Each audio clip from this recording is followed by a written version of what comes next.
Hey guys, happy Halloween. So this was supposed to be my second video, but my Diwali vlog is still under editing, so that will come out very soon, so stay tuned.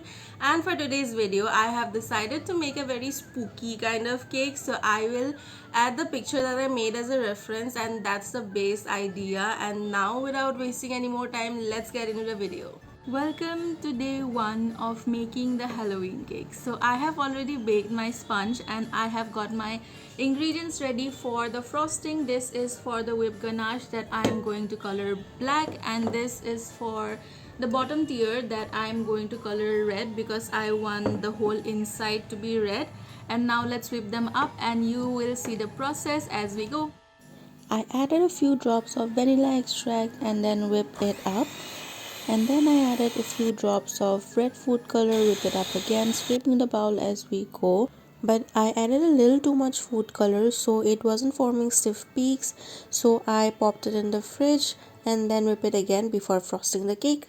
Hey guys, it is day 2 of making the cake. I really thought I will just assemble it and finish it off today, but yesterday I had to go out after whipping the cream, so I couldn't finish the components, all the things that I need. But I did crumb coat the cake very late at night, so I'll just insert a very grainy footage of it, which you can just skip.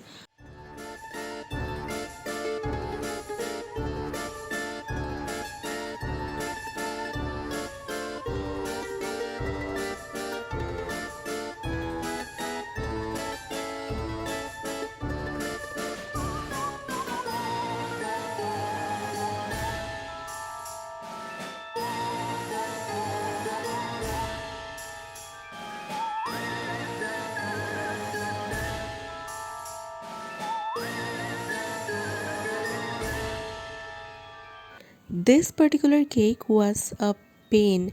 The stacking went fine, but somehow the ganache just refused to stick to the sides of the cake, and it was crumbling and falling apart, and it was a big mess.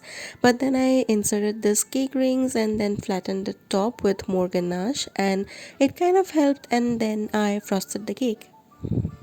And today's plan is to complete the bottom tier. I just want it to be all white with a little bit of texture, and I have already completed the second tier, but I forgot to record it. I just used a 2:1 ratio ganache for the outer layer, and I used 1:1 ratio whipped ganache for the fillings. So that's what I did, and let's frost the bottom tier.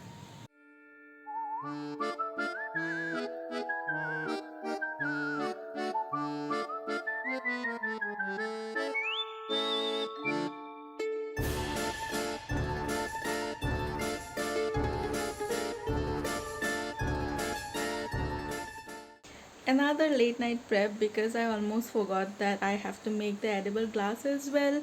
I have measured out the ingredients. I'll write the measurements on the side, and now let's bring it to a boil and see if it works out.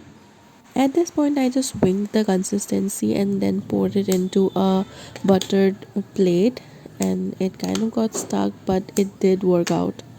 Day 3, I am whipping some cream for the flour, and this is the color it gave after whipping, but colors like black and red do darken a little bit after a certain time.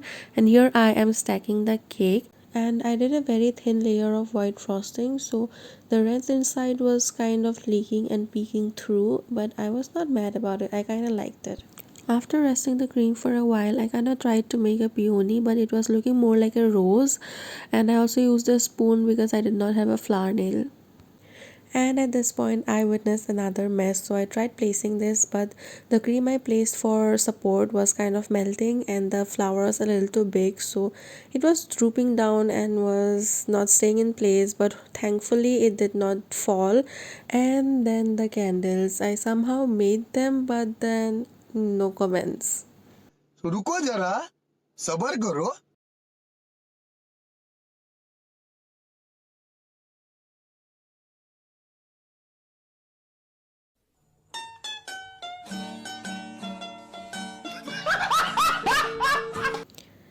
So finally, I added the candles to the cake and I wanted a super melted candle look. So I wasn't very concerned of the current stage, but after placing them where I wanted, I added lots and lots and lots of drips. So that's what I'm doing here, and after a few rounds I let it form in the fridge and then add a few more layers to give that dripping look.